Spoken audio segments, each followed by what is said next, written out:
So this stone figure is featured on several websites where it is claimed to be an Olmec gorilla or Sasquatch. Admittedly, it has some features that make it resemble a Sasquatch, like a sagittal crest on its head. But what is it really supposed to represent? Now, I was actually unable to find this image's true origin, since all reverse image searches brought me back to the same websites and blogs that provided no concrete sources. Nevertheless, I don't actually doubt that it's a genuine artifact, as it actually depicts features that are widely used in both Olmec and Mesoamerican artwork more generally. To learn more about this, I decided to contact several professors from the California State University system and the University of Texas Austin, all of whom specialized in ancient Mesoamerican artwork. All three professors informed me that the features present in this figure could readily be explained by anyone with a cursory knowledge of the Olmec world. So let's talk about the Olmecs for a little bit. The Olmec civilization thrived from 1500 BC to 400 BC in what is now the modern Mexican states of Veracruz and Tabasco. They are best known for their megalithic stone heads and complex jade work, and for being the progenitor culture that would someday inspire future civilizations like the Aztecs and Teotihuacan. Olmec art widely featured the motif of the were-jaguar.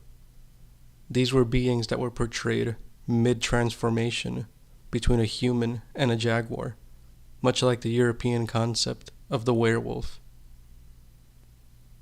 These depictions of were-jaguar people included both adults and infants.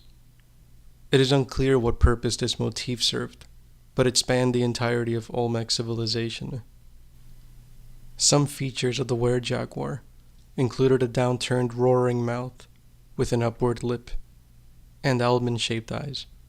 This so-called Olmec Bigfoot possesses all these features and also resembles popular Olmec depictions of dwarves, including a stout body with loincloth, similar to these guys, carved into a ruler's throne. As for the crest, a UC Riverside professor informed me that although were-jaguars sometimes have them, it's possible that this one could also represent the plumage of a bird, much like in this statue here. Olmec artwork popularly featured combinations of different animal parts on the bodies of humans, and this figure seems to be a standard example of that.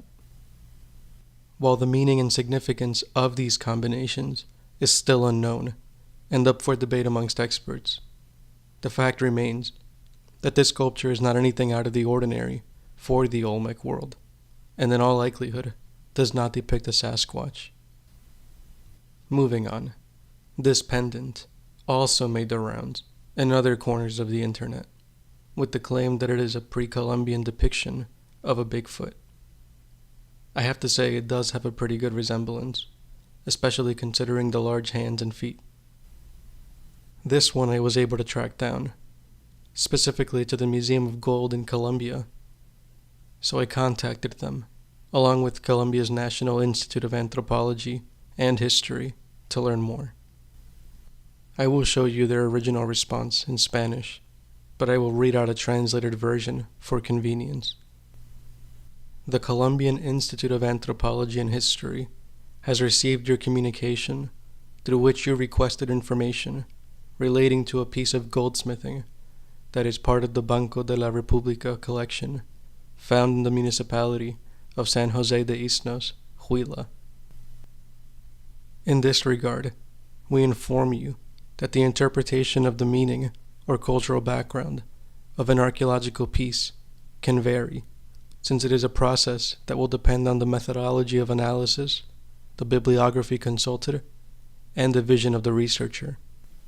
For these reasons, it is not possible to provide an answer about the meaning of this piece, since it would be a matter of subjective interpretation that transcends the mission of the Institute. In other words, they had no idea. So now let's look at the Museum of Gold response. This small necklace, with an anthropomorphic pendant of approximately 2 centimeters, is part of the archaeological collections of the Bank of the Republic of Colombia. It comes from the San Agustin region, and is contemporary with the stone statues there, but very different from them.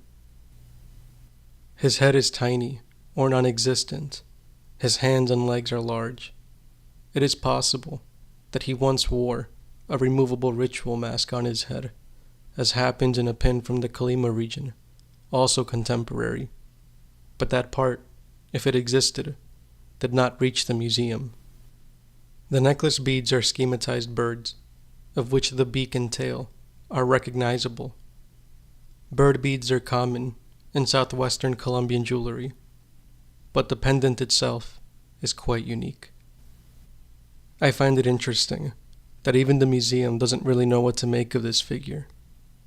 It does not match contemporary San Agustin artwork, and even the possibility that the figure may have once worn a mask that has since been lost to time seems like a bit of a stretch to me, especially when the pin referenced in the letter comes from a different civilization entirely. So what does this figure represent? I don't know, but I do know that San Agustin artwork can possess elements of realism, especially when it comes to depictions of animals. I also know that stories and legends of mysterious hairy wild men are permeated throughout the Americas, including the Central and South.